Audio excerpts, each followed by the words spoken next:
Did you kill Mr. Boz, Miss Trammell? I'd have to be pretty stupid to write a book about killing and then kill somebody the way I described it in my book. I'd be announcing myself as the killer. I'm not stupid. We know you're not stupid, Miss Trammell. Maybe that's what you're counting on to get you off the hook. Writing the book gives you an alibi. Yes, it does, doesn't it? But the answer's no. I didn't kill him.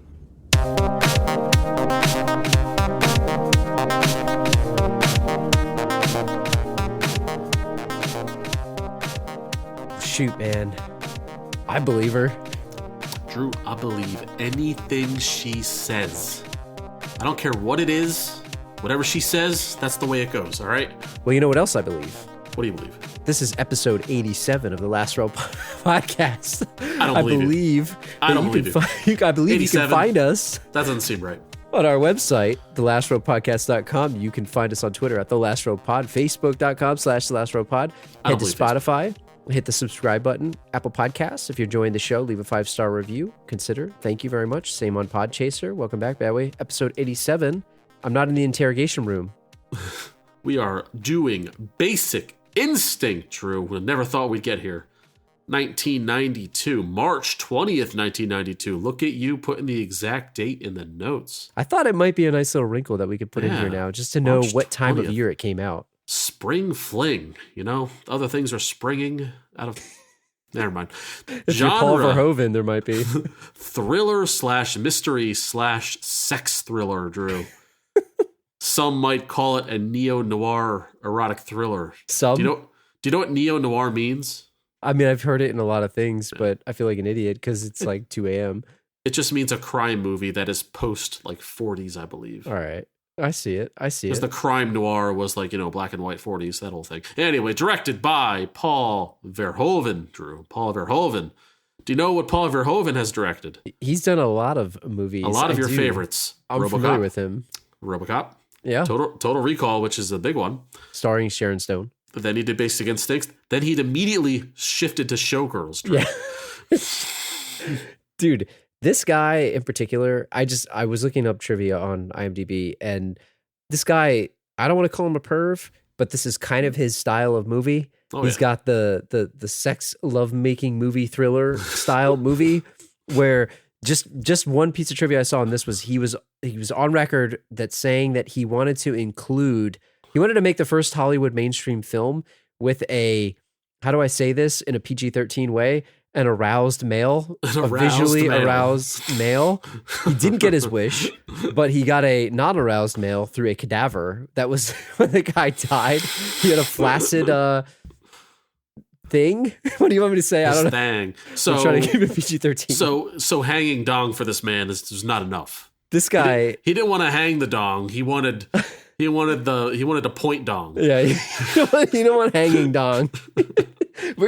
Listen, I'm just gonna say this right now. We have a parental advisory after on our having said all that. Put the kids to bed now. After that line, we're gonna own this one. When we did 50 Shades, we put the sexy music in the beginning. Yeah. I don't know. We might have to put a double advisory on this one. I just love that we talk about hanging dong and then talk about parental advisory. So good job. Good job. It's a save. So he also did Starship Troopers and Hollow Man. I love Hollow Man, by the way. Hollow Man's a great movie. IMDb 7 out of 10, Drew. It's about right. Too low. Too low. I like this movie a lot. Too long? Or too short? Too short. Rotten Tomatoes 55%. It's too low. Too low. Metacritic 41%. That's way too low. Way too low. Maybe 7's okay. Maybe 7's okay for 7's for a bit big for me. So, yeah, it's about average. Would you call it? It's slightly above average. The mysterious Catherine Trammell, Drew, a beautiful crime novelist, becomes a suspect when she is linked to the brutal death of a rock star. Does this guy, rock star, is he a metal guy? Or is he like, your rock and roll Rolling Stones type? I think he's like the old school. He's not like Mark Wahlberg here from Steel Dragon. Investigated by homicide detective Nick Curran, Catherine seduces him into an intense relationship. Meanwhile, the murder case becomes increasingly complicated when more seemingly connected deaths occur, and Nick's psychologist and lover, Beth Garner, appears to be another suspect. Listen, Rated R. We're gonna get into this, but just the line of Nick's quote psychologist and lover. And lover. Like what? This guy, man. He's got a lot. This guy's got a lot of skeletons, a lot of skills in his claws. We don't read a lot of reviews on this, but you talked about IMDb and Metacritic in particular, and I thought Metacritic was kind of low. So when we were doing the research for this, I clicked on the review. Something stood out. Something protruded, Drew. Yeah, I clicked on the review, and we used to pick on Peter Travers way back in the early days of the Last Row podcast, but he stood out to me, and I just got to read this to you because this review, he gave it a 75. I'm assuming, it's what? It's pretty good. 3 out of 5 or 3 out of 4 or whatever. I don't know exactly how they scored it, but it says, Peter Travers, Rolling Stone, this film is for horny pups of all ages who relish the memory of reading stroke books under the covers with a flashlight. Not a flashlight, a flashlight. A flashlight. Robin has spent $49 million to reproduce that dirty little thrill on the big screen, and he likes it. So I'm assuming he's the one that's like, cool. It reminds him of his stroke books. Having said all that, 3 out of 4 stars. Yes. No, but what is a stroke book, Drew? I never heard of that term before. Like, I can put the pieces together. Who calls it that? Is this guy a psychopath? Who is this guy? I know who he is, but who is he? Did you look this up? Did you look up? Let me Google stroke books real quick. Let me put on my incognito. You better don't be. You're gonna get. Okay, you Google stroke books. You know what comes up, Drew? About 1,000 links about actually recovering from a stroke. No one's calling. Condition. No one's calling what I'm assuming he's calling porno mags stroke books. This is like the peep What theaters. year is this from? Yeah. 92, I guess he wrote it. I don't know. He had the audacity to put that. He was around when the noir films were new. They were not neo. They were just noir. Yeah. This guy's stroke books were in black and white, Drew. Yeah. He had to print him. He had to print him himself at the printing press. Anyway, oh my god! All right, let me get. I took us off the rails here. This is going to be a great episode. We're already off to a great start here. Taglines. We earned our rated R plus. This podcast rated NC-17. Tagline: a seductive suspect and a cop who can't resist her. It's a stroke pod, Drew. If you think about it. I don't want to know what that kind of podcast is. Do you think that exists? Are there podcasts? Never mind. And you save it for the outro. Never mind. Oh my god. I like it. A seductive suspect and a cop who can't resist her. Okay, not bad. I've seen worse.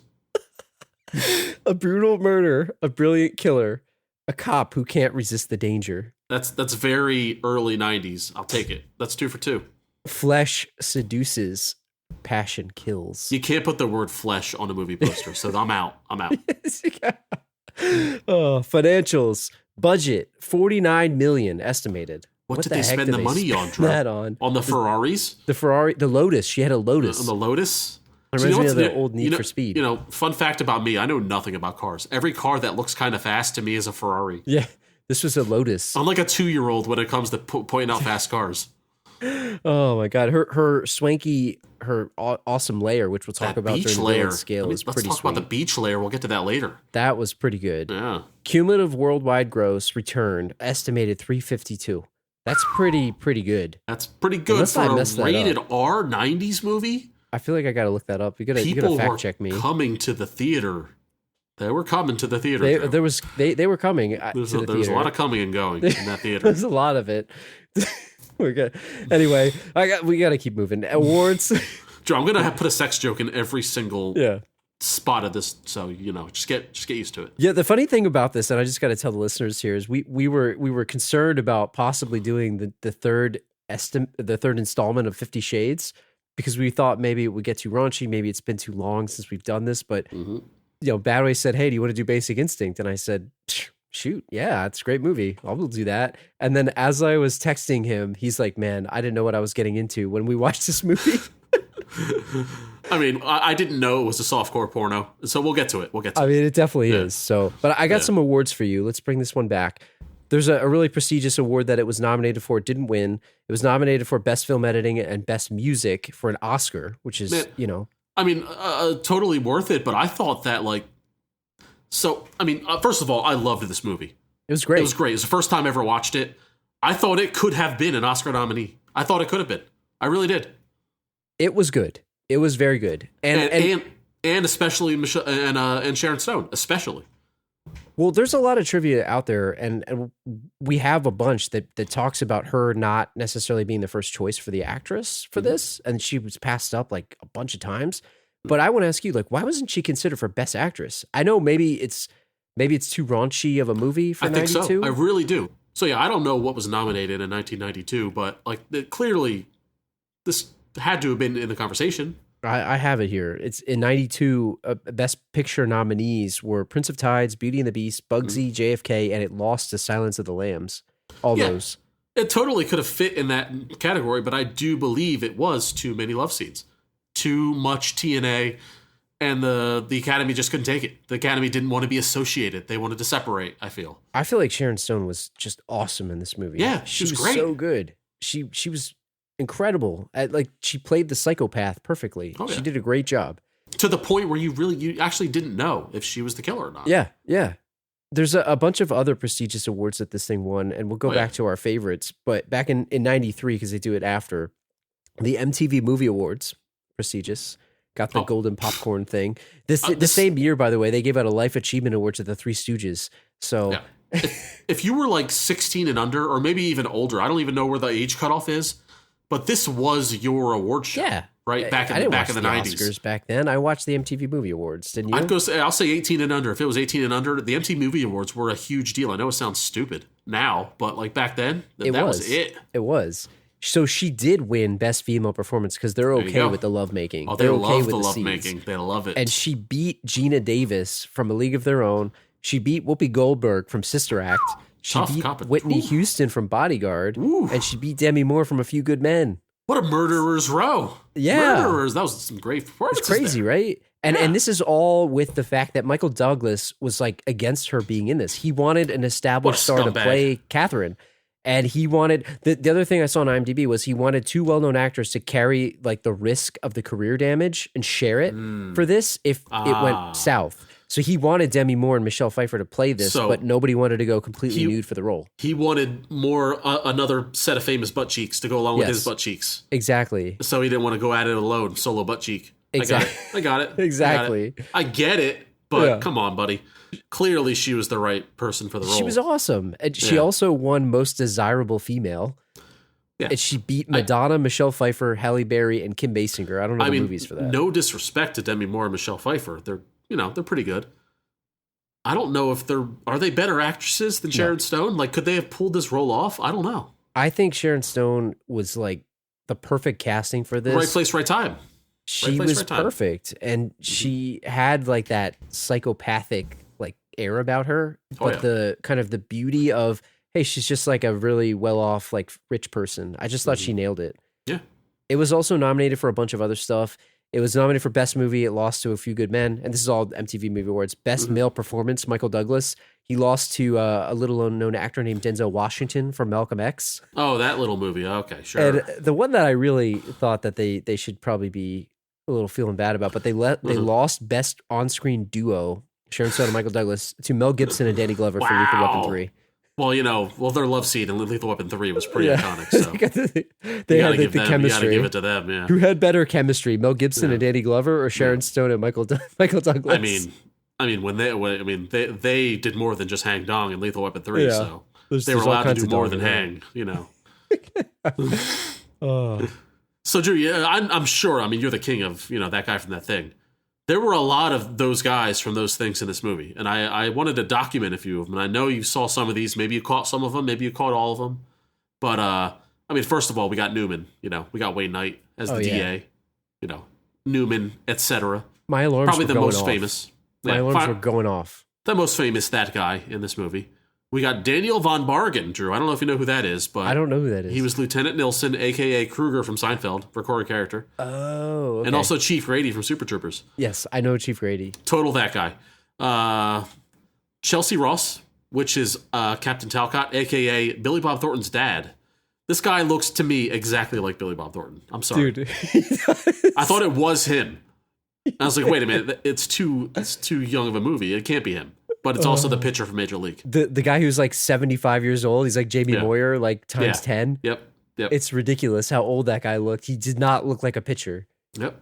We got Stephen Tobolowsky, who's Dr. Lamont, a.k.a. Ned Ryerson, etc. AKA the guy who makes the box from Silicon Valley. Oh, yeah. Quite famously, one of my favorite that guys, James Rebhorn.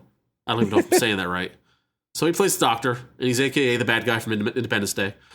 Was he the Secretary of Defense? Yeah. He wanted to nuke everything, right? Yeah. He was like, we got to nuke him. AKA don't make it a nightmare fucker. Triumphant return of that guy to our show. Yeah.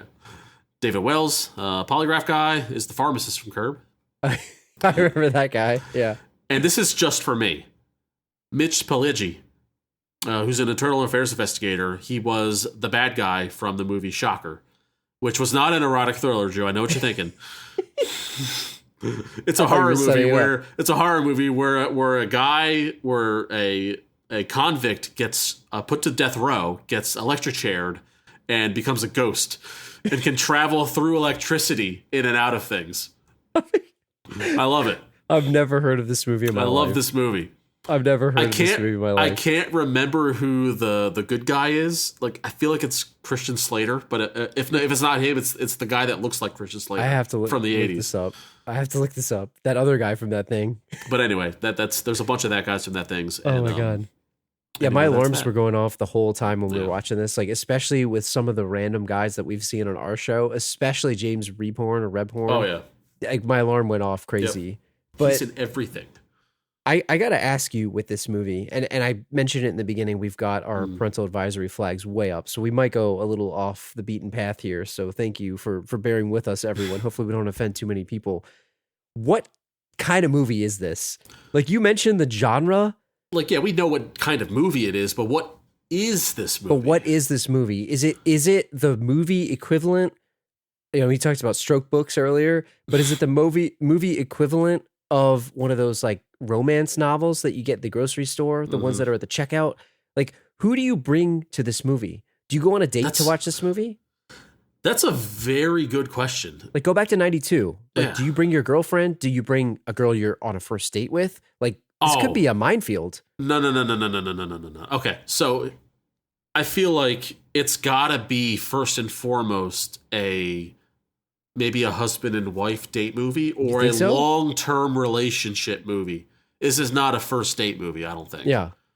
Could get a little, you don't know who you're dealing with. You know, if you're a girl and you bring a guy, you don't know what he's into. If you're a guy bringing a girl, you might offend her. Yep. You don't really know. And I don't recall the trailer. Was the trailer explicit in what you were going to get out of this movie? I didn't watch it, to be honest. I don't remember. Like, and in any event, you know the trailer's PG because, like, they can't show anything. So you don't know how far they're going to go in the movie based on the trailer. You take a first date to this movie, and all of a sudden there's dongs flying, there's boobs flying. Were there at least 4 sex scenes, right, Drew? At least 4. 4 love scenes. 4 love scenes. You got to have at least one love scene in this. I mean, there's one love scene every half hour. I mean, that's a porno, Drew. That's the definition. Well, that's what I was going to ask you, because is this really just a very, very high budget adult film with like a Skinamax film, right? With A-list actors. This was a Skinamax movie with a professional writer, director, and actors. Because it's the same thing. Michael Douglas isn't a nobody. Like, he's riding high in this. Yeah. And so it gets to me thinking, like, who do you bring to this movie? Like, if you and I, a couple of 30-somethings, like, hey, you want to go watch Basic Instinct? Like, I don't think it's a buddy movie that you go take your buddies to.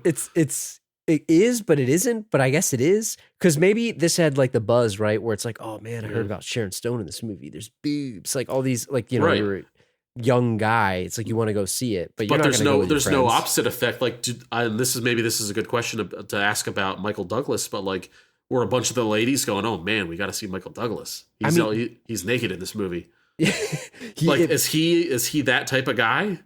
Fun fact, he had a contractual obligation, or they had a contractual obligation with him not to show full frontal. He refused to do it.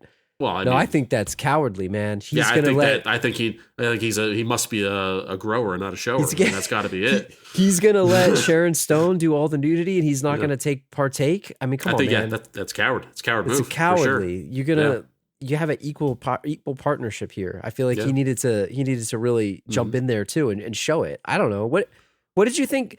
I'm talking about the love scenes, right? There's a lot of love scenes. I think you said at least 4. Do you think they had good chemistry? Yeah, oh, for sure. No, yeah. I mean, Michael Douglas is a pretty great actor. I go back and forth on if I like him or not. Like as an actor or as a person, like or as a character. I mean, as an actor, as any movie he's in. Like, I don't think I'm a Michael Douglas fan, but he's good. Maybe it's because he plays a lot of slime balls. I don't know. I guess his newer stuff, he's not a slime ball. No, maybe the old ones. If you look at this time period, he was in a lot of scummy movies. Yeah, I think of Wall Street when I think of him. Wall Street, like, Gordon Gekko. He's Gordon Gekko. But no, I think obviously he's a great actor and he's committed. And I mean, he probably did a lot of takes, Drew, right? I mean, a lot of takes. Sharon Stone. I make sure it's right. I got some trivia here. The main love scene that they did took 5 days to film. Which one was the main one? I think it was the one where he gets scratched and he like screams like Solid Snake when he dies in Metal Gear, like yeah. but like, did it take 5 days to film? So I also saw too, Paul Verhoeven. He filmed like intricate close-ups and every kind of angle possible, so he could continue to like trick the MPAA. Like he almost made it too dirty so that he could. Like you make it so dirty that they tell you to cut a bunch of stuff, and then he's kind of like, "Well, I didn't really want to make it that dirty." He's like, "Look, I made it better." So he's allowed to. Yes. Okay, I see. That's he knew what he was doing. That's a pro stuff. move. That's a pro move. And this was back during the AIDS epidemic, so there was this whole trivia thing where they had to wear genital pads. Like, when would they not wear genital pads and not make just an adult film? Yeah, if there was no genital pad mandate, then they were just banging. I look, this movie's it's straight up an adult film in my opinion. It's got a good plot. It's a very very high budget adult film in my opinion. But I'm not complaining about that either. No, if there were no genital pads, it would just be like that episode of It's Always Sunny where Dennis pitches, "Look, we're gonna make a movie, but we're gonna have sex scenes and we're gonna show everything." Don't you mean a porno? No, exactly. It's not like a porno. It's a real movie, but we're gonna show everything. That's what this was. That's what this would have been. And before we get into the movie, I think we need to set this up because there's a lot going on, but there's also not a lot going on. And I think, I'll say this right now. If you haven't watched this movie, I think you should. You should pause this and go watch it right now. It's on HBO Max.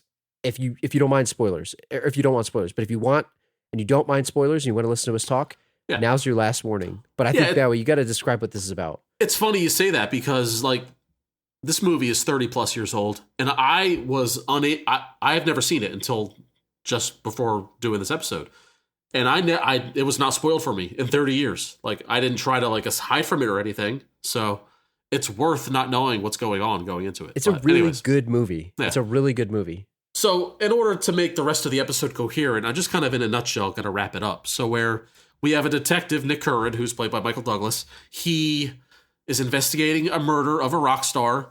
Come to find out the murder was done exactly as described in this like erotic novel that Sharon Stone's character has written. And Sharon Stone happened to be the girlfriend of this guy who was brutally murdered. Mid-coitus, might I add. Yes. Mid-coitus. It was actually the very first scene of the movie was a very explicit sex scene between her and this guy. Or we don't know if it's her or not because they don't show her face. But anyways, so the movie is about why would this woman murder somebody exactly how she described it in the book, therefore implicating herself. That's crazy. It would never happen. So then it's the whole cat and mouse game of did she do it, didn't she do it? Michael Douglas flying too close to the sun. And we go on. Yeah, he gets in too deep. He gets wrapped up. And we go from there. So that's basically the long and short of it. Did I get that right, Drew? You did. And I think we could talk about the characters.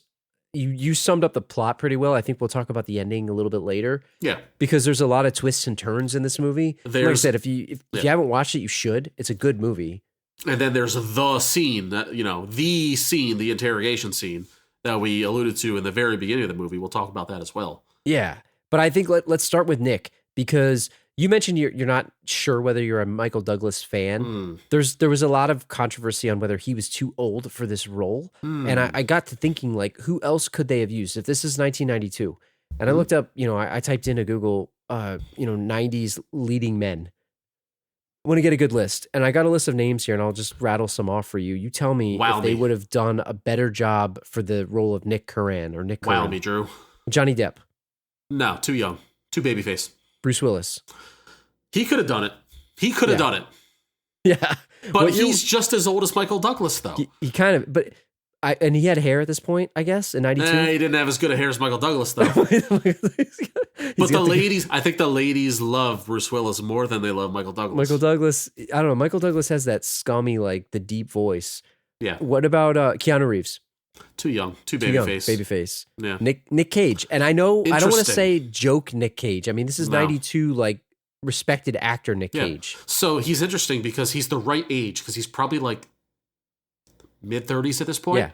Yeah. But I don't think he's a sex symbol. I don't think he can play sexy. At that time, Not I don't well. know. He could have done it, but Even though he's youthful, I wouldn't consider him a sex symbol. what about George Clooney?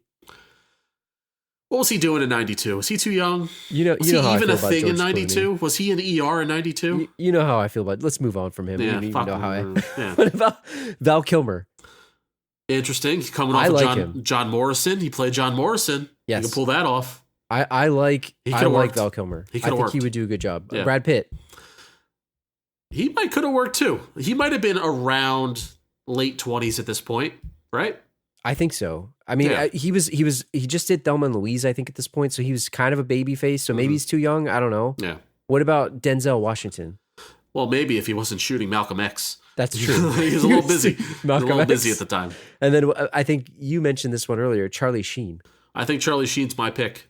Maybe he's too young, but no, because 5 years or so removed, 3 years, 4 years removed from a major league, get a little scruff, maybe grow a little 5 o'clock shadow. That would have been good. But Yeah. I think you need an old guy to be this cop, right? I was just going to say, there's something that you need about a guy to be scummy. And we need to talk about this guy of one being, what level of scum is he in? How much muck is he in? What level of scum does he have? And how bad of a detective is this guy? Yeah. And you're right. You need this sort of like So- older scumbag guy. So we're going to go over his crimes and misdemeanors, Yes. ethics violations and whatnot, to prove that in order for this character to work, he needs to have some experience of being a bad cop and a bad person to make the role work. I want to take him. Let's bust out. We're gonna take him through the last row internal affairs department here. Wow, the inaugural. We gotta get the ethics board out. We're gonna review him. We're talking about bad cops. Call up IA, man. We're gonna get the IA. And it's funny because throughout this movie, like, this guy is not a good guy, And he's literally being investigated by internal affairs in the movie. and it's like they're making it out to be like IA are the bad guys, and like I get that if you're a cop you don't want to be investigated by IA, but this guy did some bad stuff. He wasn't like innocent here. Because you know what, the internal investigation, it's their job to get in the way of you doing your job. They got to police the But police. if they're on your ass, there's probably a pretty good reason for it. Yeah, I mean, what Yeah. did this guy do? Go through, like, what was his background? Oh, He man, had some what checkered didn't he do? past. What didn't he do? First of all, his wife killed herself. That's number Do we one. know why? Did they ever say why? I think Sharon Stone's character alluded to it kind of as a way to hurt him. Yeah. But I feel like it might have been in regards to his crimes, most notably him accidentally killing civilians, which I what think was that happened about? more than once.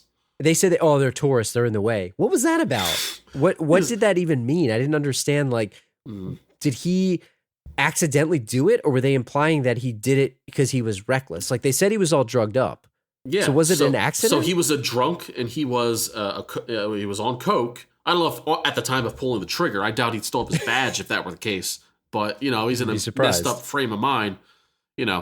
But were they really clear about who he killed and how he killed them? Like, They was he just said that it was trying to shoot a tourists. robber or somebody, a killer who was running away, and someone accidentally jumped in front? Like, I don't think it was that. I think it probably was in the someone was newspaper reaching clipping. for a gun, or they're reaching in their pocket and he thought it was a gun. He's got a gun. Yeah, the classic. He's got a gun.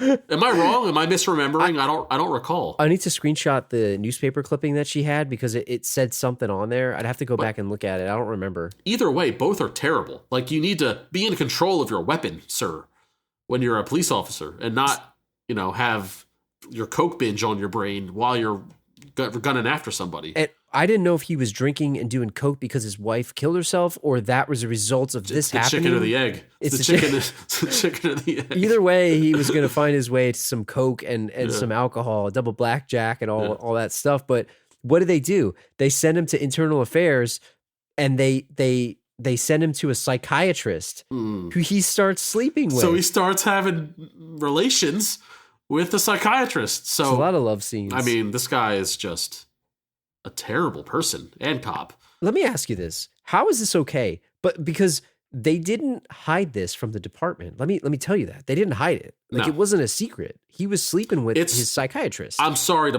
put blame. It's more on her. She needs to know better because she's the more professional person of the two. Well, and he was sort of like, I mean, I don't know. He forced himself on her, so it's kind of weird. I don't know, but there needs to be a line, because why would they believe anything that she says? So if Internal Affairs says, "Hey, go get a psych evaluation," and she can't do it. Exactly. Yeah. She can't do it anymore if she's romantically involved. She's romantically involved, and they sort of allude to it later when she has the other two guys that he chews out later in the movie. Yeah. There's a scene in the movie, not to go scene by scene, but she brings in extra help because she can't convince him anymore. Yeah. And she's like, "Oh, I finally got some extra guys to try to convince you." Why was that not the first move here? Hey, I'm sleeping with my psychiatrist who's on the hook to clear me. Take her through the ethics violation board. Where's the internal affairs for the psychiatrist, board here? She should be stripped of her practice. Yeah. And it's a shame because he probably needs a stable person in his life. And she seems, for all intents and purposes, like a good person, right? Yeah. So she seems like good for him, if not for the fact that it's clearly an ethics violation for them to be in relations. Was it a good match? Let me ask you this. Did they seem like a good couple? No. Well, unless one of them loses their job, it's not a good match. I mean, professional aside, like, did they seem like they had good chemistry with each other? Did they seem like he liked her? No, it seemed like she liked him more than he liked her. I agree. Didn't it? Like, I think of the one therapy scene when he was basically, saying, "This is bullshit, blah, blah, blah, get me out of here." And he goes and walks away. And she goes, "I still miss you." And, like, you could see in his legs that he pauses for, I don't know, 1/100th of a second, and then keeps bolting towards the door. Doesn't turn around, and that's how you know who has the power relationship right there. He did not give. He left her hanging. Flying F. He doesn't hang dong, but he hangs love. He hangs He hanged her. He did, man. Hanged her out to dry. Did not care. And it's funny because if you look at the relationship that he has with her and Sharon Stone's character has with Michael Douglas, it's sort of this reverse mirror type thing where she's really into him. He's not really into her. He's using her. And Sharon Stone's using Michael Douglas's character, which we'll get to in a bit.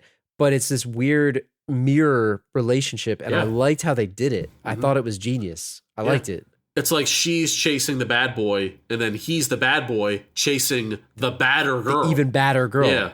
So he like everyone's looking for something more exciting. Exactly. And that is a little more exciting than sure. sleeping with your psychologist. Yeah. What about some of the other things that he did? So I want to ask you, what do you think of his driving? Oh man, greatest driver ever. He only, endangered the lives of pretty much everyone on Route 1 that day that he decided to quote unquote tail Sharon Stone. You just describe the scene for people. Like, just describe it. So, okay. Sharon Stone has a beach house, secluded, down Route 1, way up the mountain. So then he decides he's going to go tail her and her Lotus, which is, to me, is a Ferrari, as we said. Her Ferrari Lotus? Her Ferrari Lotus. It's a rare one. She has a black one and a white one, Drew. Yeah, exactly. Sweet car. So she, now, do you think she knows he's tailing her, or this is how she drives on a daily basis? No, I think she knew. She starts weaving in and out of one lane traffic, just getting, switching lanes illegally to just go faster. And he's following her in this I don't know. Was he drive a Chrysler? Like, what is this thing? Oldsmobile. It's an Oldsmobile, like a typical cop mobile that is not From fast at 92. all, from 1992. It's a box. Big bucket of metal is what it is. And he's like barely keeping up with her. Meanwhile, the point is he's supposed to be tailing her incognito. In daylight. He's just cutting in and out of traffic, endangering lives of the tractor trailer drivers and the families going on a nice drive. It's like he might as well have just knocked on her door and said, "Hey, I'm following you. Where are you going?" Because she, like, immediately you know you're being tailed if you're driving recklessly and the person behind you is also driving so recklessly. If you've never seen Route 1, by the way, I mean, most people I would assume have. It's like on the side of a cliff in California, right? So it's not a wide road by any means. It's a very dangerous it's road. a one-lane road. You can't be passing people there. It's twisting and turning up a mountain too. It's Yes. like if you go off road of Route 1, you're dead. It's over. mean, is it fair to say that of all the movies that we've watched, we can hand out an award right now? He's the worst driver, worst tale in movie history of the worst last tale in podcast? movie history. I mean, he's in the worst cop. Him and Steven Seagal are like 1A and 1B when it comes to quietly scoping out your suspect. How about like the fact that we joked last episode on Steven Seagal driving over the train tracks? Yeah, this was worse than that. Worse than that. Not only that, he was driving up the streets of San Francisco, and he was driving up the sidewalk, but he was driving upstairs. Like he drove upstairs. Man. How did he do that? Like, I don't know, man. It's like unnecessary. I mean, he gets her girlfriend murdered by his reckless driving. Yeah, he gets her. By the way, Sharon Stone has a girlfriend in the movie. It's not a big deal. It's whatever. But she's in it. But she could have not been in it, and it didn't matter. Dude, and she drives off a cliff because of him. This Because of his driving. This guy, and he was on probation at this time. So during this, how bad of a cop this guy is. So he's on probation. During this whole part, he's getting like just so much collateral damage. This girl's chasing him. He's chasing her. They're going back and forth. She drives off the side of basically the freeway into the river there in LA. I mean, not to gloss over Roxy, poor Roxy, but like she is the girlfriend of Sharon Stone, who is kind of, I don't know, would you say obsessed? Yes. To the point of jealousy. And she's trying to knock off Michael Douglas in order to be alone with Sharon Stone. I mean, he was rubbing it in her face. Yeah. But it almost didn't have to be there. It's kind of an unnecessary extra plot, I guess, in order to give a swerve to like faking out, like, could this girl be the murderer, that kind of thing. But it worked no one well. ever believed it. No one believed it. It was what do they call it? Red herring? Or Yeah, whatever red they call herring. it? It was an unbelievable red herring. It was very much a distraction, and it worked. Like I didn't fall for it the first time, but I felt like I could have seen why someone might have, because they really did paint the picture like it could. Yeah. But I think the main crime that this guy is just completely just guilty of is making love to the main suspect in a homicide case. Oh, What man. is he doing? First of all, is that illegal? Is there a legal thing about that? It's certainly an ethics or violation. is it just ethics? I mean, this guy is Like, if the you have a worst. legitimate murder suspect and you're a police officer, is there a crime against, He was talking about how he went undercover, and I think that's how you're bringing me back to when he got those other people killed, the tourists. He said he was undercover. Yeah. I think he thinks he's still undercover. You could here. say, "Hey, I'm undercover. I'm gonna get in there, and but he wasn't. He was a cop. Like, unless there was a genius move, they put him on probation, like fake. Like, I mean, they made love, and the next day he goes, that was great, but I'm still gonna get you. I'm still gonna pin you for this murder. I just don't understand what the hell this guy's doing. Yeah. Like his partner doesn't either. His partner's like, oh my God, you did that? Yeah, he's flying way too close to the sun. He thinks that he can have his cake and eat it too, have the time of his life, and still pin her for this murder that he totally thinks she did, which is kind of obvious that she did. Let me tell you, man, he's not even on her level. This son of a bitch. He thinks he's gonna get her. This poor fool. She's way too smart and way too cunning for him. I mean, think about it. Look, he makes love to her, right? I'll try to be PG-13 here. Yeah. He makes love to her, creates all the love. In a crazy scene. It's a crazy scene, right? And he gets his back scratched and all this stuff. And he has the audacity to go down to the beach, like walking around with his like wide, big Johnson walk here, Big dong walking down on swinging. the beach, swinging his dong around, saying like he thinks he rocked her world. Yep.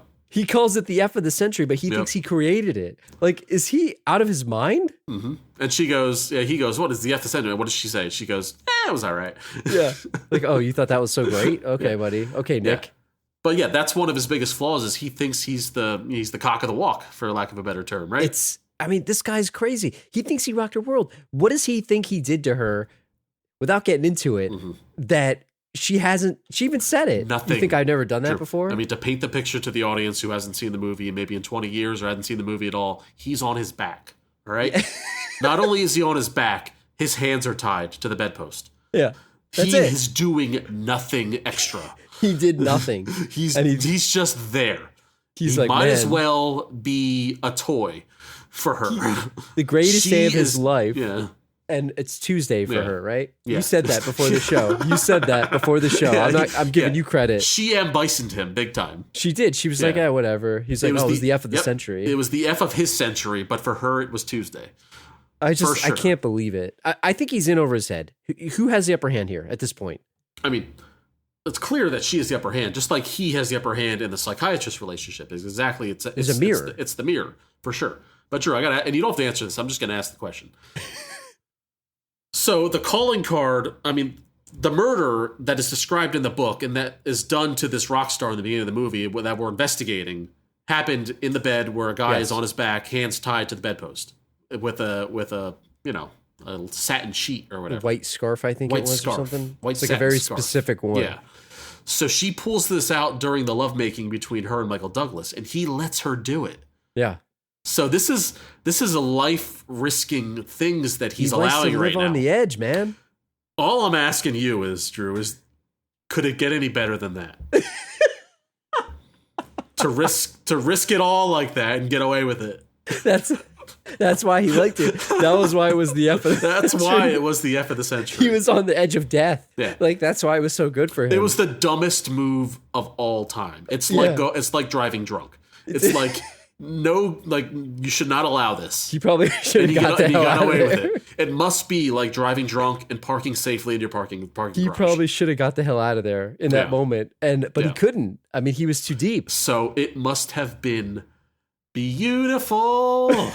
So the other thing I didn't mention this here, right? We talked about him walking around swinging his dong swinging after this scene. He's in there and he's so like, he couldn't believe what just happened, and he has to go get a drink of water. And he walks in, and you mentioned Roxy earlier. Yeah. Roxy walks in. He's standing there fully nude.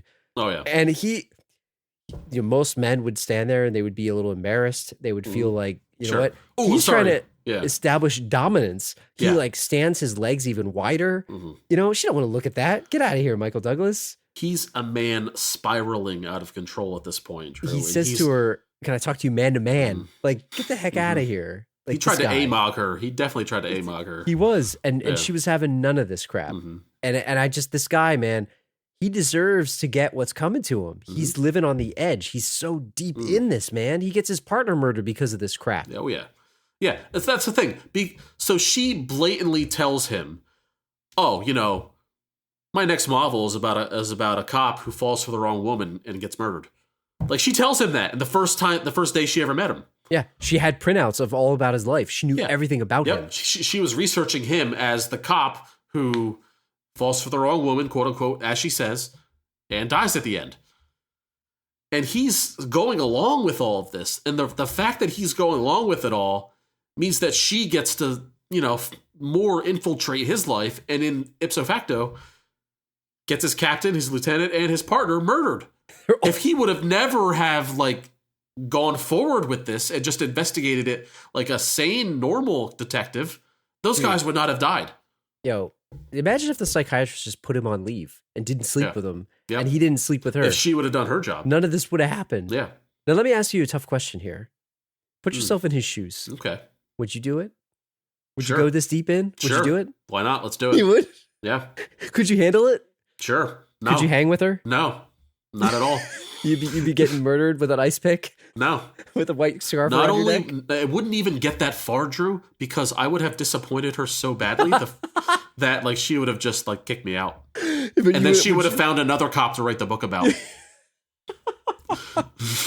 I mean, clearly, I guess he did something right. She didn't kick him out completely, unless she was like she invested too much by this point. It was just whatever. He was coked up, Drew. I mean, that He does was. things. It's a performance enhancer. She said that. I mean, she said it as much, right? Yeah. Like, Yeah. I mean, let's talk about her a little bit. Are you ready to talk about her? Should we talk about I'm her? always ready to talk You about ready? Catherine Trammell. So she's a novelist, right? She's this. You mentioned it in the beginning. She inherited like $100 million of her parents' money when they died. Filthy rich. She's filthy rich. Filthy rich.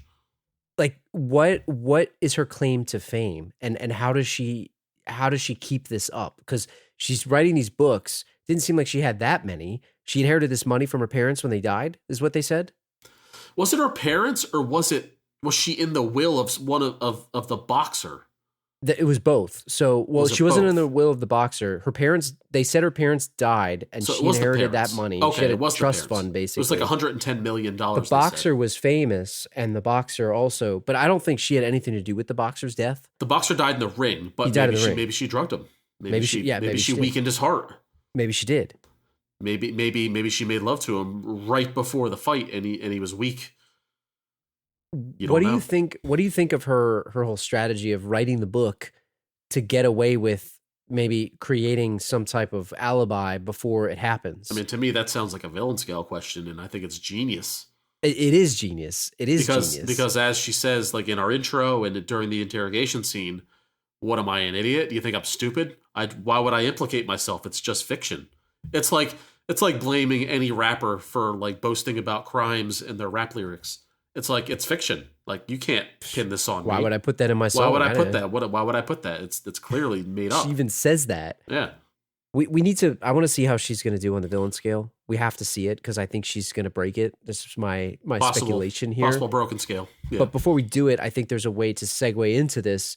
We got to talk about the scene you mentioned in the beginning, the interrogation scene. Oh, yeah. It's like the most iconic It's scene like of what the 90s. It's what you know. It's like, I never saw this movie, but I know exactly what this movie is by that scene, by her dress, by the crossing legs thing. It's like, it's Newman sweating. All the guys sweating. All of that. It's like, it's totally, it's pop culture. It's forever. It's Talk iconic. about, I forgot what movie we were talking about recently where you said they build tension. This Mm-hmm. movie does a great job of building tension. And I feel like that scene in particular Yeah. had so much tension in it. She absolutely, not to quote Morgan Freeman, but she had the upper hand there. Oh, yeah. She got the upper hand now. She really did. And she topsy-turvied that. She turned it back to them. Yeah. She owned their life She in that owned scene. everyone just by her glares and her stares. And it didn't matter what they were asking. Like, she had the right answer for everything. She's she was a trained like she's psychologist. a psychology basically, major as well as a novelist, an English major. She's a double major at Berkeley. So she has great education. She's clearly a genius level IQ. It's one of those things where you just admire her acting, because I felt intimidated and I had nothing to do with the scene, and it was 27, 28, 29 years ago. You know what I mean? I like how she singled out Michael Douglas's character like throughout that whole scene. She picked that he was going to be the guy that she wanted to mess with in that scene. She knew.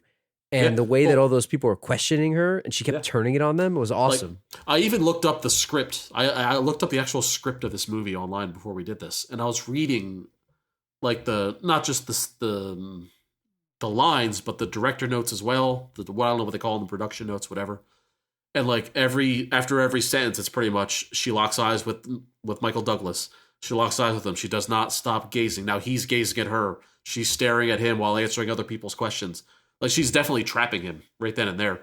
And it even happened before then, like on the car ride over, where she asks him for a cigarette, and he says, "No, I don't have one." Then she pulls one out anyway. Yeah. And then he tells her, "Oh, I quit smoking." And then she offers him one anyway. It's like a total power move. And then she's like, "Oh, you won't be for long." And she was like predicting his spiral. So she was the reason. She knew this guy was a target, and she identified him. And just the way that interrogation scene unfolded, she kept putting it back on him. And I thought it was awesome. And the fact that she shrugged the lawyer off was a total power move too. She's like, I don't need a lawyer. What do I need a lawyer for? I didn't do anything wrong. Why would I? She even says it. Why would I write about how I would murder somebody in my book? That'd be silly. And it's like you start to believe her. You're like, well, you know what? Maybe she's right. Like, she's guilty. And this like the fact that like the male female dynamic, the sex symbol, her uncrossing her legs, like it just ruined them. It ruined all of them. They didn't know what to do, really. Like they were all stammering after that. Bumbling idiots. Yeah. And we're talking about a murder investigation, a brutal murder. And like the murder is sitting right in front of them and they kind of know it, but they can't prove it yet. Well, and they just botched the entire thing. When I like how the one guy's like, oh yeah, we believe you. We believe you. Like the Billy Bob's dad, you said, that guy. Yeah. But let's put her through the villain scale because I think she might be at the top here. We'll see, but the score is predicted to be high, Drew. So is she Slicker Man from I Know What You Did Last Summer high? We don't know. We'll have to find out. I don't even remember what his score was. I gotta look it up. I don't know. I keep saying this every week, and I'm too lazy to go back and do it. But I have a spreadsheet already started with the scores. I just got to publish it. We're gonna do it as like an anniversary episode very soon. We're at 87 now, so maybe episode 90, maybe episode 100. We'll see. If people want it, write in, let us know. lastwordpodcast@gmail.com. If you're new to the show, villain scale. If you're not new to the show, you know this. But if you're new to the show, we got 4 categories: look and style, hideout and layer, plan, and henchman. And that's a 1 to 5 scale, total out of 20. We have some weird things that we put in here now recently about diabolicalness or whatever the word is, how diabolical they are. I like that diabolicalness. Diabolicalness. But I want to take her systematically through this. And I have some very strong thoughts on this, but I think we can easily come to a consensus on this one. Sure. Her look and her style. So normally we say, do they have ponytail, any accessories? Like, she's got to be so high on this, right? So let me ask you, Joe.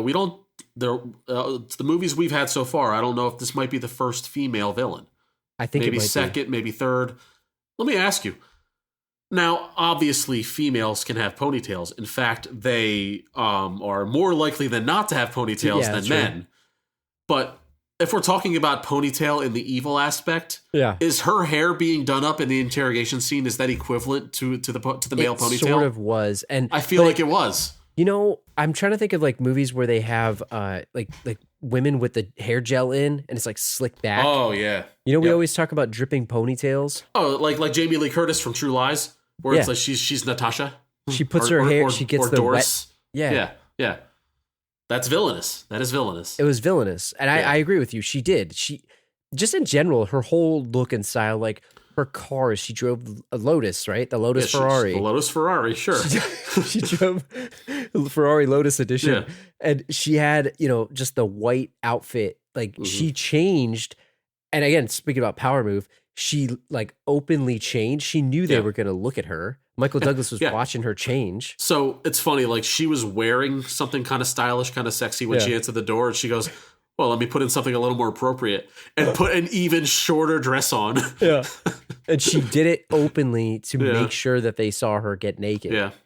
Like, I don't know. She had an awesome style. She had well, I guess we could talk about the layer, like her digs, her place where she lived, but just in general. Yeah. She had the scarf thing going on. What do you think about multiple hairstyles? Does the ice pick count towards the look and the style? Is that's a murder weapon? I guess that's maybe more under plan. Maybe it could be plan. But I think her style is she's a novelist. Like that's a pretty good, career. I feel from like a look and style standpoint. She's got to get a high score here, in my opinion. I mean, I'm not going to flat out give her a 5 because I think she didn't have enough accessories. I mean, the car was pretty hot.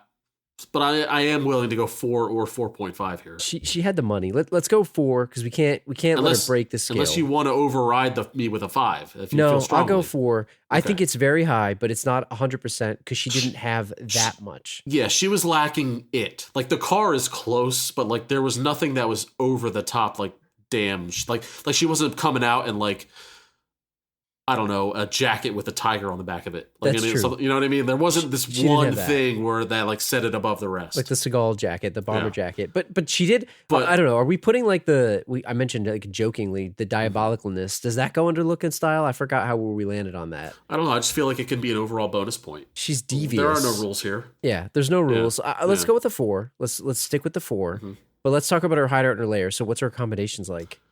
Oh my God, that beach house, Drew. I mean, I thought to myself, it's like, man, I wonder how much that costs right now. Who's living in that house right now? She had multiple residences too. Yeah. It wasn't just that. She's Yeah, like, and oh, I'm she at the had beach. I thought it at first. I thought she was a sex worker, like because I didn't know anything about this movie. Like, Yeah, they don't tell And Michael you. Douglas rolled into where Roxy was living and was looking for Sharon Stone, and she's like, oh, she's not home. She's at the beach, and I thought, what is it like? Did the rock star die because of a call girl? Like, is this a call girl thing? Like, that's the kind of house that that's her house too. It's a regular geez, house. It's a regular house, like in regular downtown San Francisco or wherever. It's So, yeah. crazy. And she had that. I guess you could count the cars and stuff towards this too, because they're part of the accessories to the house. And the house. dock with the chair, it's like, that's beautiful. I would live there in a second. yeah, she Watch just like in- watch the waves crash against the rocks. Monterey or something. I don't Yeah. know where the hell she was. Somewhere Yeah. amazing. Yeah, You got to go walk down 5 to for a this. pristine beach, private beach. That's a 5. 5, Hands down. right? I mean, it's not No even doubt close. about it. No Absolutely. doubt about it. It's a 5. So let's get into her plan, because this plan is pretty complicated, but And- also very simple. And it makes sense. And I hate to do it. I mean, I don't hate to do it, but dare I say a 5? Oh, it's absolutely a 5. I'm not even Right? going to argue on that. She's created a way to get away with murder. Like, normally our bad guys are pretty dumb and Yeah. they have plans for no reason or don't know how to execute them. It's not really premeditated. It's But like, I mean, writing about your murders and then doing them and then saying, what am I, an idiot? I wouldn't implicate myself. Like, that's the perfect crime. and the way that crime. she strung along everybody and she got new victims, like she knew she wanted to get Nick, right? Yeah. She knew she wanted Yeah. Michael Douglas. So she started to try to make him fall in love with her. Oh, yeah. She seduced him. She knew he had flaws. She knew that he wasn't drinking, smoking, or doing coke, and she got him off the wagon on Dude. all of those. She found out everything about this guy's life and exploited it. Mhm. Like, that's diabolical to me. Like, she's Yeah. up there, man. And who knows how many murders? Like, her parents died. We don't think it was her. I mean, I don't think Yeah. it was her. I don't think it was her, but it could have been. What about the professor? Yeah. So back in college, she had a professor that died. And not to mention, she pins all this stuff on somebody else. Yeah, she definitely killed that professor. I don't care. We don't know many details, but it fits her character. And for the sure. way that she manipulates the situation to make it seem like the psychiatrist was actually the one and took Yeah. the fall, Mhm. like genius Genius. level intellect. Genius. It's absolutely a 5. Mhm. Absolutely. Speaking of manipulating Michael Douglas, before we get off of plan, like, do you want to talk about that club scene real quick? Yeah, like, the deepest V-neck that would The have made deepest of V's. like a sweater. This guy shows Yeah. up to a club, like a 1992 club, wearing like Wrangler jeans, penny loafers with the pennies in them, and a deep V-neck sweater. Like, the casting department or the costume department, they should have Yeah. won an Oscar for that, for making that Yeah. realistic, because he looked like so out of place. He looked like Yeah. a dad. And the way his hair was slicked back, he looked like Dad just got out of the shower Yeah. and went to Let me pick up just his throw this daughter. on. Like, at did this he club. think that was what people were wearing there? I Or- think that V sweater was the most stylish thing he had in his closet, which isn't saying much, but it's all he had. Like, I don't really get what the hell he was doing there. No. Not to mention, he was just creeping. He Yeah. was creeping there. So, like, in passing, Sharon Stone is like walking away from his apartment, and she goes, "Yeah, I'll be at this club at midnight." And he goes, "I'll meet you there." And it was probably like 6 p.m. at that point, maybe 7 p.m. So he had no time to like buy a new shirt or buy a new club outfit. So he had to take what was in his closet, and that was it. That was his choice. Unbelievable. Like, he just shows up like a creep, and he's like Yeah. dancing like a scumbag too. Yeah, but well, in his defense about the dancing, no one could dance in that club. That club, that scene was just littered with bad dancing. I feel like that era had an identity crisis. In 1992, nobody knew what they wanted to be. Well, like, it was a mix between techno and hip hop. So what ended up was like this mishmash of like just people flailing their arms around. Yeah. I mean, we do talk about, it's like just because it's 1990 doesn't mean it's not really the Yeah. 80s still. So like 92 is just as much like the late Yeah. 80s as it is the early 90s. It's like hanging on to 80s style, but like trying to change it up, but not knowing what you want yet.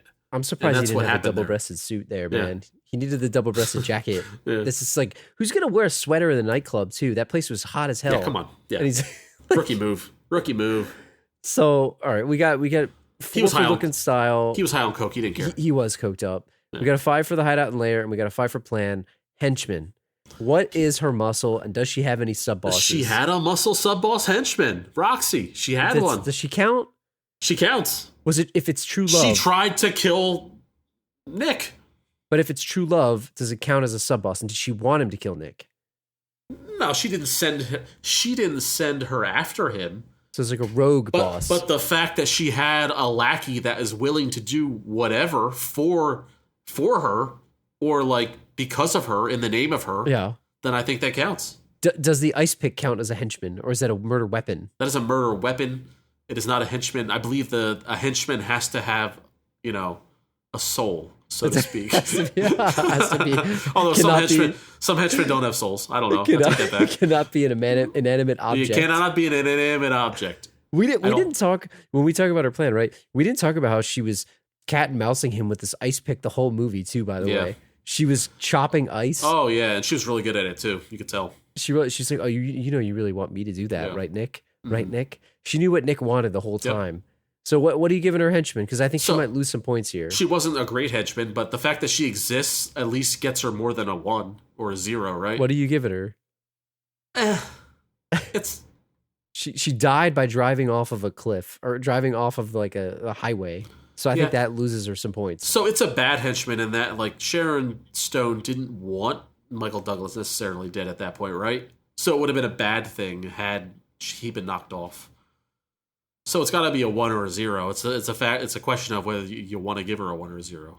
I'll give her a 1 just We'll get a- because she we'll take a had 1. one. Yeah, Wait, just 'cause 0. She had one. She didn't instruct her. Yeah. So what do we got? Okay, so recap. Look and style, we got a 4. Hideout and layer 5. Plan is a 5. Henchman is a 1. So if you add that up, what do you got? That's 15. 15. 15 out of 20. Now That's- I don't know where she stands. Is she that's higher than mighty high. Slicker Man? This Slicker might be Man? higher than Second Man. Is she higher than Colin Crisp? Colin Craig.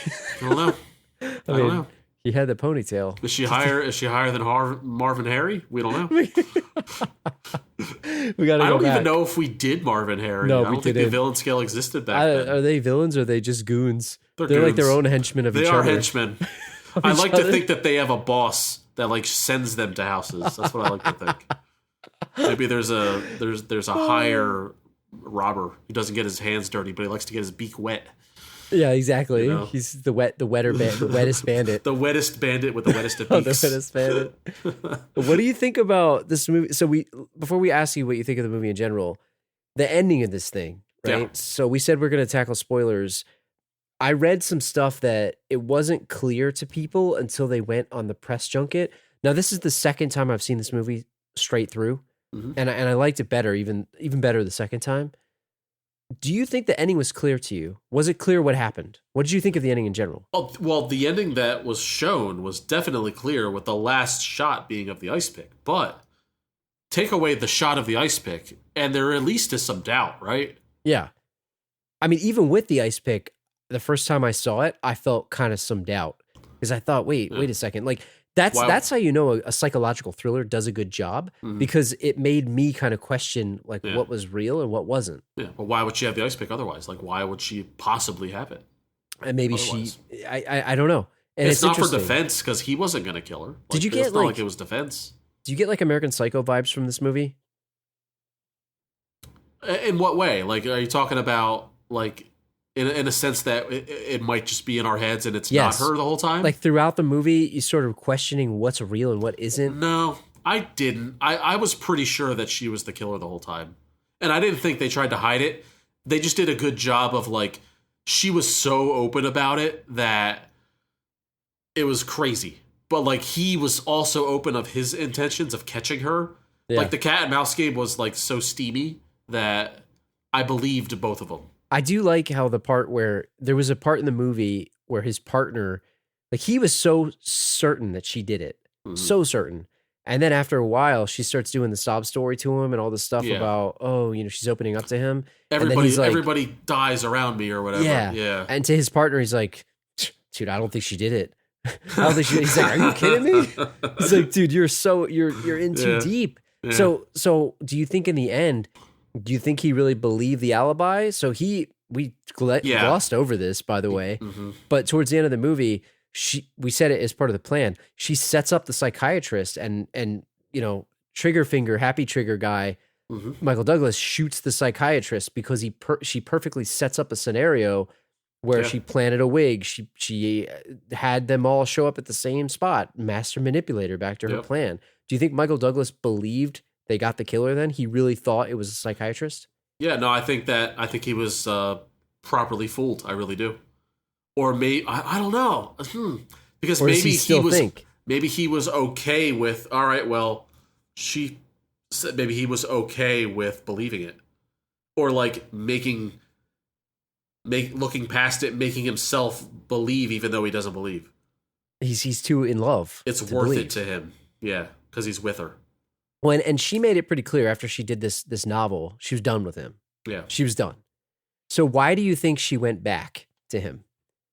I think she's going to finish the novel, Drew, and I think she's going to kill him. It might just be a week down the line, or when it's more, convenient for her to escape or get away with it. But the question I have about that is, she set up her alibi perfectly with these other books because they sort of solved. They solved the murder here. They wrapped it up really nicely. They pinned the crime on the psychiatrist, and they got it to a situation where, if Michael Douglas dies now, she's the only suspect. Who are they going to blame it on next? How else would he die with an ice pick? They found the ice pick killer. Right. So that's why I'm thinking maybe the book isn't out yet. We don't know how the cop dies. She just says blatantly, well, the cop dies in the end. So it might be a week from now. It might be a month from now. Who knows? It's probably after the book is, maybe she'll string him along for a couple months, release the book, and then kill him how the cop dies in the book. Later on, way later. It looked like she was going for the ice pick. The ice pick thing, I mean, that was kind of, to me, it felt like that was added on at the end by the director to like solidify, to make the audience know that was the killer. Yeah. Because maybe they did some test screenings and people were confused. Well, do you think it would be better if they left it more ambiguous? I do. I really do. I do too. I wish they didn't show that because I thought the fake out was pretty good, and you could have really been sitting there thinking, like, did she really do it? Like, the screen faded to black, and then I thought that was it, and I was like, wow, well, we really don't know if she did it or not. And then it faded back into them in the bed again, and her playing with the ice pick. So, I rather would have not seen the ice pick. I agree. I was still pretty confident that she did it, but I didn't have to like have it spelled out for me.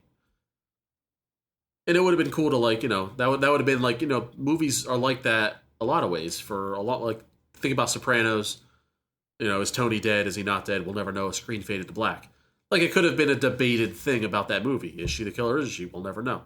I agree with you. I wish they didn't show it, and I would have preferred it ambiguous. I didn't hate that it was there, but I would have liked it better, I think, if they had the cut to black and that's about it. We don't need to be handheld, You don't. I like movies that don't spoon feed it to you. I like when they leave it open. You talked about American Psycho, same thing.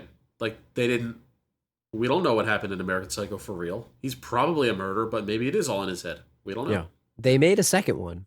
Do you think you're on board for watching the sequel here? I'm sure it's a terrible movie, but I remember there being buzz when that came out that, this movie's kind of bad, but Sharon Stone really gave it her all. And she was like back, she's back. So I wouldn't be opposed to it. Depends on how bad the movie is, I guess. Look, say what you will about the nudity and the love scenes in this movie, but Sharon Stone knocked it out of the park. She is awesome. I'm a fan. Yeah. It's not just, they didn't just get a body, for lack of a better word. Like, she was legitimate. I really do believe that she was at least owed an Oscar nom. She was that good. I don't watch a lot of movies with her in it, but I didn't. She had a very bit part in Total Recall, right? Also by Paul Verhoeven, but I thought she was good in that too. She played that sort of like sneaky, evil wife of, Arnold Schwarzenegger. And I thought she was good in that. Yeah. So I'm a fan. Like, she did a great job in this movie. I thought she was the best actor in the whole movie. I feel like she was snubbed by the recognition, like we said earlier, because of the nude scenes and all that. Academy had probably got a little too prudish, so they gave it an editing nod, but like didn't really care to shed a light on what the actual movie was about. And that's an Academy thing, prudes. Speaking of Oscar snubs, if you think we should get snubbed from the podcast awards because this episode went a little too NC-17 here for you, and you want to unsubscribe, before you do, let us know. TheLastRowPodcast@gmail.com.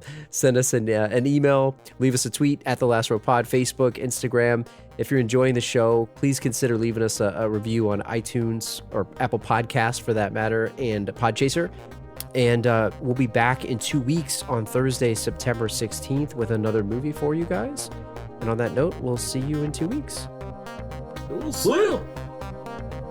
So, Drew, can you imagine just being murdered mid lovemaking? How does the rigor mortis work with that? And is that something that has been studied? Like, I don't understand what would happen. So, when rigor mortis kicks in, things like your limbs stiffen up. So if you're already stiff and then you stiffen up, like, is it like super stiff? Is it the worst way to die, or is it the best way to die? Because, like, is there anything better you could be doing before you die? You would think that it'd be a lifesaver because, like, with all the blood rush, So if you're stabbed in the upper torso, maybe you get extra time. It's a natural tourniquet. Yeah, to escape, yeah.